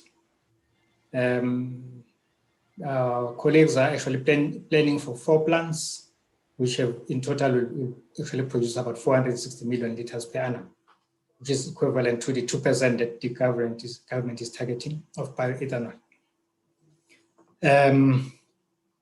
As far as I know, through the engagements, they've done the feasibility, and our partners are the association members. I'm not sure of the current status, exactly what's the next stage that needs to be there, but I think like all the other developers, they're waiting for the regulations to be very clear, to say this is the amount of subsidy that will be required, that will be given to the developers and what have you, and stuff like that. So I think that's where they are currently. So most of the projects are at that stage. And then we have the other 2 projects, which are also first generation projects, the Phyto project.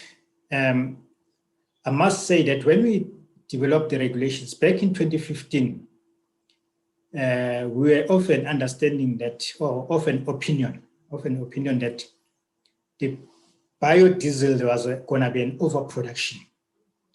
And therefore, at that time, we thought we would be allowing the export of biodiesel, because we thought the market, the producers were going to be double what the country required. But in terms of the project we are seeing on the ground, we're actually seeing, in terms of the big project, this is the only project we have, the Phyto, which is going to be in Kucha. There's 228 million liters per annum of biodiesel. And then the others in the space of biodiesel are very small, a number of small players producing less than 1 million a year. So they've completed the feasibility, and their strategic partner is the Kucha Development Corporation. So I think at this stage, they need to do the bankable feasibility study and then reach the financial close, get some of the investors in there, partners in there. Then you have the Sunchem, which is a biojet. Originally, it was at Marble Hall, but with the joining of the Bafokeng Royal Bafokeng household, so they've moved the project to Phokeng now. It's going to start as 100 million liters of biojet, with the ultimate target of 2.6 billion liters of product at the end of the when phase 3 is completed. So pilot 1 has been done, phase 1 completed, and the crop has been RSB certified. They've got Swissport that have engaged as off-takers, Sky Energy as a developer, technology provider, SAA, but I put a question mark because we don't know about the issue of SAA. So Momo is the Royal Bafokeng entity that is responsible for agricultural development. And then the WWF is part of that. So at the moment, they're scaling up for the 300 to 500 hectares, which is phase 2. Then you have the Leanele, which is the forest waste. It's based in Piet Retief. It's a 91.2 million liters of bioethanol per annum. They only did a pre-feasibility study, which was funded by NEF. And since then, nothing has happened. And it also lacks regulatory approvals. Nothing has moved. I've contacted the developer, nothing has actually moved in there.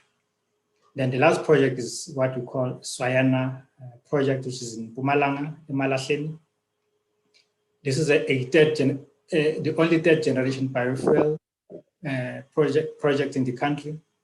And this is the only project that I think has got a hope of getting on stream within the next 2 years, even before, because it does not rely on the subsidy as well for them to make the project feasible. So a bankable feasibility study was completed, which was funded by IEC. They have IDC as a partner.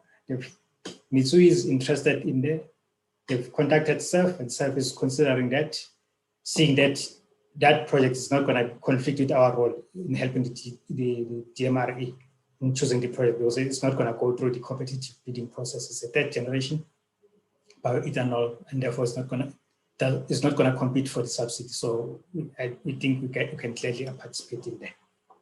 So where they are trying to conclude the fuel supply agreement, or which is the gas, the offtake from the ferrochrome and the product agreement, and then identifying an O&M partner in there. I think in terms of the project, that's all that we had. That's where they are in the country. Once the regulations are passed, we hope that all will see most of these projects coming on stream. I think, thank you. That's all I have for you, colleagues. Thanks. Thank you, Ndate Mbuso, for a very comprehensive presentation. It's really good to hear that there are, projects that are being developed in this space, and some of those that you are, as a Central Energy Fund, interested in. As I said, there will be a third iteration of this, but I'm keen to get some of the questions that a very active and involved audience has posed of our speakers. So I think I should rather dedicate whatever is left of this seminar or webinar to asking those questions. So I'm going to read directly from the questions that participants have asked of our Brazilian colleagues to start with. I will try to ask questions in 2 rounds. I will ask our Brazilian counterparts to respond, and then the South African counterparts to do so. And I do hope that you received the questions beforehand, that you've been going through the chat box to look at those questions. So there's a question to Mr. Malon. And the question goes that the speaker implied that there was a price differential between E10 and normal gasoline. What is the differential and how is it calculated? So, Mr. Malon, I'm going to ask all the questions posed to you all at once, and you'll get an opportunity to address them at a go. And please be as brief as possible. And if there are follow-up questions, I'm sure we'll be able to share all the contact details with the participants. The second question, it goes to Mr. Malon still. Can hybrid cars use E100, ethanol 100? Another one goes, good day, a question to the Brazilian speakers. This comes from the Farmers Weekly colleague. His name is Sianda. Sianda is asking whether, he says, I would like to find out which plant product is being used for bioethanol. How is the production of that plant sustained? And how do you balance that with food production and bioethanol production? And then, let me stop there. There's another question. How is the situation of food competition on energy production with food, given that much of the biofuels produced are from food sources like sugarcane? What is the future projections on this regarding the nexus relationship? The nexus relationship being the land use, water, food, and energy in this regard.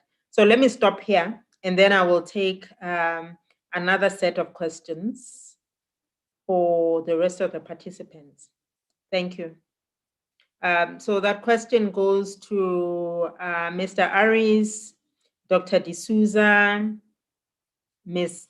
Castellari. Please be as brief as possible. We have been given until, we have 6-7 minutes to go.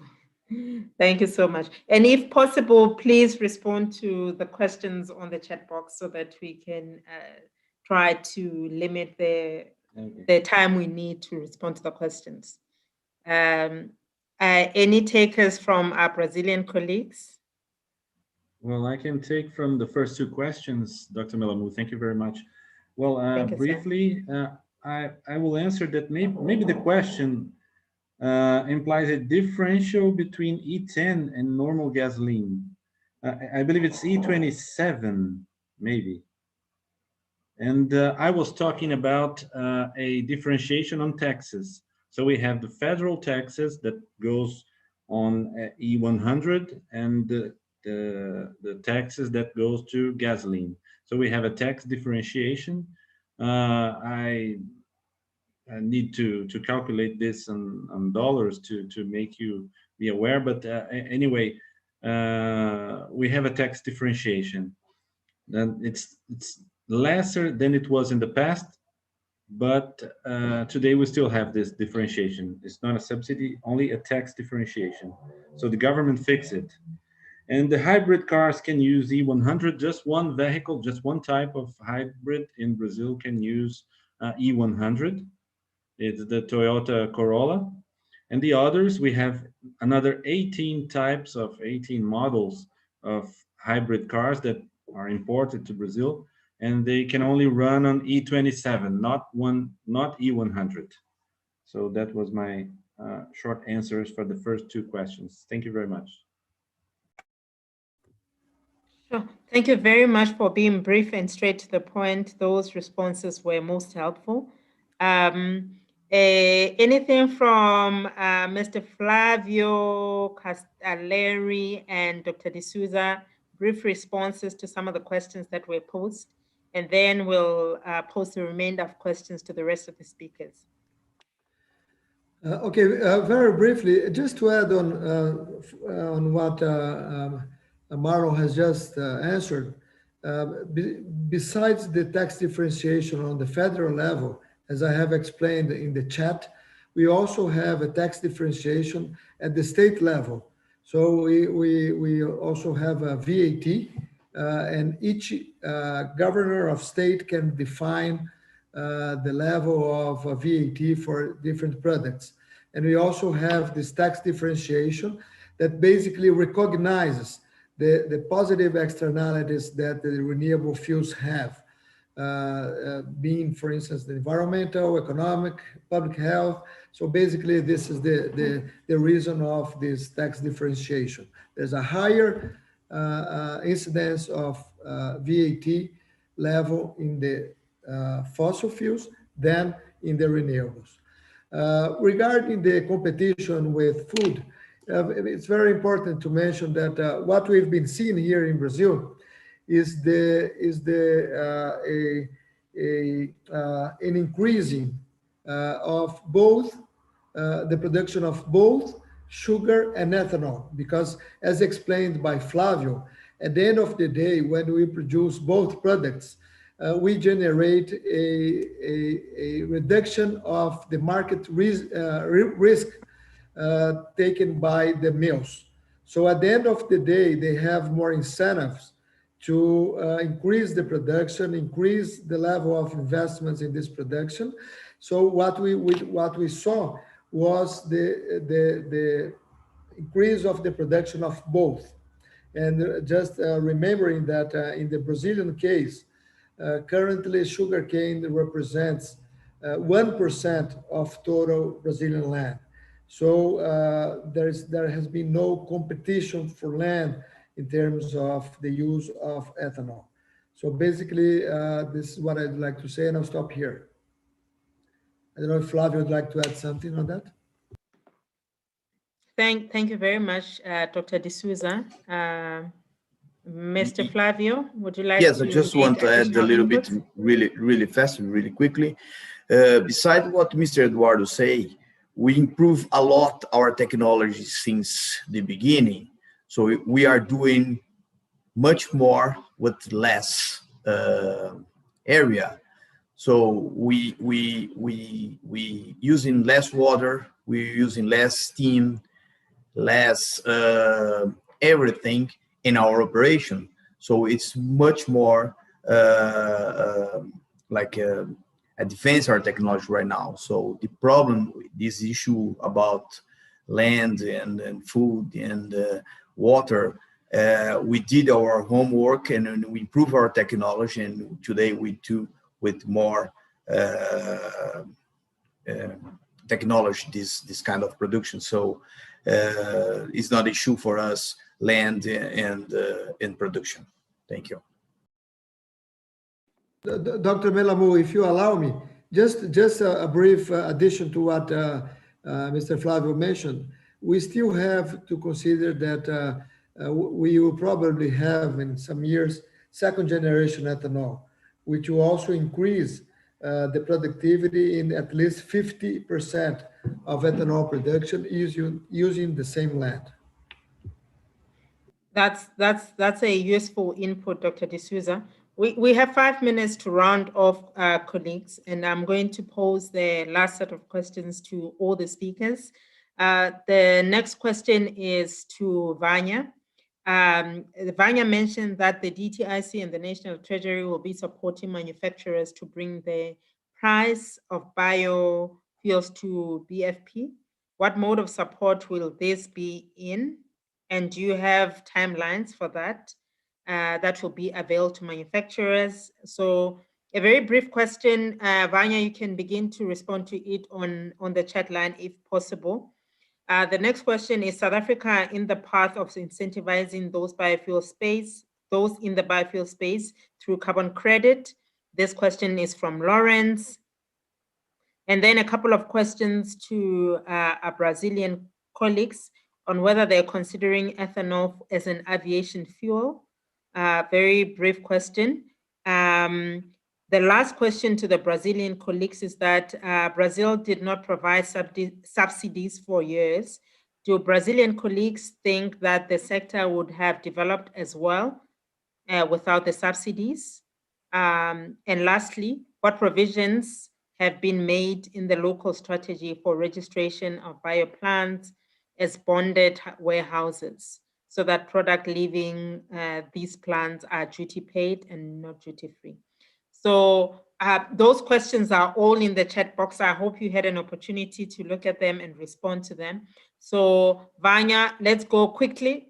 And let's just bear in mind that there'll be a third iteration. So straight to the point, and then we'll go to the next respondents. Thank you. Let's go, Vanya. And I'm going to leave my face on so that if I keep going, just know your time is over. Okay, thank you. I've actually answered all the questions in the chat box. Unless there are further clarity questions, then I think the chat box I've been answering them as they've been coming. So that's perfect. Can we get to Marlon and other speakers to respond to the questions? I see them, I've seen them, the responses. So can we go to other colleagues that would like to respond before we close?